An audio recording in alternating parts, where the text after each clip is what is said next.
Hi ಎಲ್ಲರೂ ಹೇಗಿದ್ದೀರಾ? ಎಲ್ರಿಗೂ ನಮಸ್ಕಾರ. Welcomes to Lavu's kitchen YouTube channel. ಇವತ್ತು ಸಿಂಪಲ್ಲಾಗಿ ಗಾರ್ಲಿಕ್ ಬ್ರೆಡ್ ಹೇಗೆ ಮಾಡೋದು ಅಂತ ನೋಡೋಣ.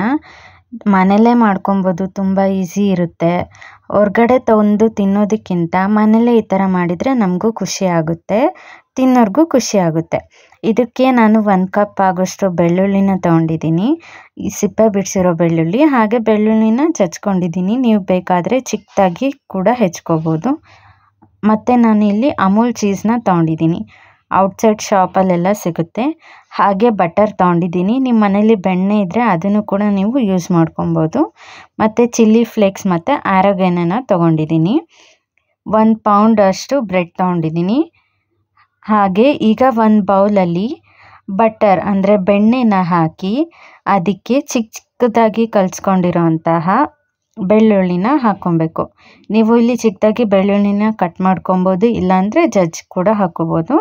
ಇದಕ್ಕೆ ಆರೋಗ್ಯನ ಹಾಕೊತಾ ಇದ್ದೀನಿ ಮತ್ತು ಚಿಲ್ಲಿ ಫ್ಲೇಕ್ಸ್ ಕೂಡ ಮಿಕ್ಸ್ ಮಾಡ್ಕೊಬೇಕು. ಇವಾಗ ಅದಿಷ್ಟೂ ಹಾಕಿ ಒಂದು ಸ್ವಲ್ಪ ಕೊತ್ತಂಬರಿ ಕೂಡ ಹಾಕ್ಕೋಬೇಕು ಇದಕ್ಕೆ. ಇವಾಗ ಈ ಪೇಸ್ಟ್ನ ನಾವು ಕ್ಲೀನಾಗಿ ಮಿಕ್ಸ್ ಮಾಡ್ಕೊಬೇಕು. ಅಂದರೆ ಎಲ್ಲನೂ ಕೂಡ ಹಾಕಿರೋ ಇಂಗ್ರೀಡಿಯೆಂಟ್ಸ್ ಎಲ್ಲ ಕ್ಲೀನಾಗಿ ಮಿಕ್ಸ್ ಮಾಡ್ಕೋಬೇಕು. ಈ ಥರ ಮಿಕ್ಸ್ ಆದರೆ ಸಾಕಾಗುತ್ತೆ. ಇವಾಗ 2 ಸ್ಲೈಸ್ ಬ್ರೆಡ್ನ ತೊಗೊಂಡಿದ್ದೀನಿ. ಈಗ ಆ ಪೇಸ್ಟ್ನ ಈ ಬ್ರೆಡ್ ಮೇಲೆ ಈವನ್ನಾಗಿ ಸ್ಪ್ರೆಡ್ ಮಾಡ್ಕೊತಾ ಹೋಗಬೇಕು.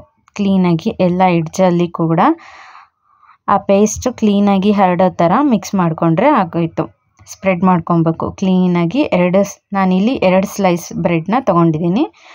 ನಿಮಗೆ ಎಷ್ಟು ಬೇಕೋ ಅಷ್ಟು ಬ್ರೆಡ್ಗೆ ಹಾಕ್ಕೋಬೋದು. ಈಗ ಈ ಬ್ರೆಡ್ ಸ್ಲೈಸ್ ಮೇಲೆ ಚೀಸ್ ಬೇಕಾದರೆ ಹಾಕ್ಕೋಬೇಕು. ನಾವು ಚೀಸ್ ತೊಗೊಂಡಿದ್ದೀವಲ್ಲ ಅದನ್ನ ಚಿಕ್ಕದಾಗಿ ಕಟ್ ಮಾಡಿ ನಾನಿಲ್ಲಿ ಹಾಕ್ಕೊತಾ ಇದ್ದೀನಿ. ನಿಮಗೆ ಬೇಕಾದರೆ ಫುಲ್ ಸ್ಲೈಸ್ ಕೂಡ ಚೀಸ್ ಸ್ಲೈಸ್ ಕೂಡ ಹಾಕ್ಕೋಬೋದು. ನನಗೆ ಅಷ್ಟೊಂದು ಚೀಸ್ ಬೇಡ ಅಂತ ಅನ್ನಿಸ್ತು, ಅದಕ್ಕೆ ನಾನು ಚಿಕ್ಕದಾಗಿ ಕಟ್ ಮಾಡಿಕೊಂಡು ಚೀಸ್ನ ಹಾಕ್ಕೊಂಡಿದ್ದೀನಿ. ಇವಾಗ ಒಂದು ಪ್ಯಾನಿಗೆ 1 ಸ್ಪೂನ್ ಆಗೋಷ್ಟು ಬಟರ್ನ ಹಾಕ್ಕೊಬೇಕು. ನೀವು ಜಾಸ್ತಿ ಬಟರ್ನ ಇಷ್ಟಪಟ್ಟರೆ ಜಾಸ್ತಿ ಕೂಡ ಹಾಕ್ಕೋಬೋದು. ಈಗ ಬಟರೆಲ್ಲ ಸ್ವಲ್ಪ ಹಾಕ್ಕೊಂಡ್ಮೇಲೆ ಈ ಬ್ರೆಡ್ ಸ್ಲೈಸ್ ಇರುತ್ತಲ್ಲ, ನಾವು ರೆಡಿ ಮಾಡ್ಕೊಂಡಿರೋದನ್ನ, ಆ 2 ಬ್ರೆಡ್ ಸ್ಲೈಸ್ನ ಪ್ಯಾನ್ನಲ್ಲಿ ಹಾಕಿ ಒಂದು 5 ನಿಮಿಷ ತನಕ ಫ್ರೈ ಮಾಡಿದರೆ ಆಗೋಯ್ತು. ಬ್ರೆಡ್ಡು ರೆಡಿ ಆಗೋಗುತ್ತೆ, ಗಾರ್ಲಿಕ್ ಬ್ರೆಡ್. ಎಲ್ಲ ಕಡೆ ಚೀಸ್ ಕೂಡ ಸ್ಪ್ರೆಡ್ ಆಗಿರುತ್ತೆ, ಹಾಗೆ ಬ್ರೆಡ್ ಕೂಡ ಕ್ರಿಸ್ಪಿಯಾಗಿರುತ್ತೆ. ನೋಡಿ, ಈ ಥರ ಕ್ರಿಸ್ಪಿಯಾಗಿ ಚೀಸ್ ಕೂಡ ಎಲ್ಲ ಸ್ಪ್ರೆಡ್ ಆಗಿ ತುಂಬ ಈಸಿಯಾಗಿ ಮನೆಯಲ್ಲೇ ಮಾಡ್ಕೊಬೋದು.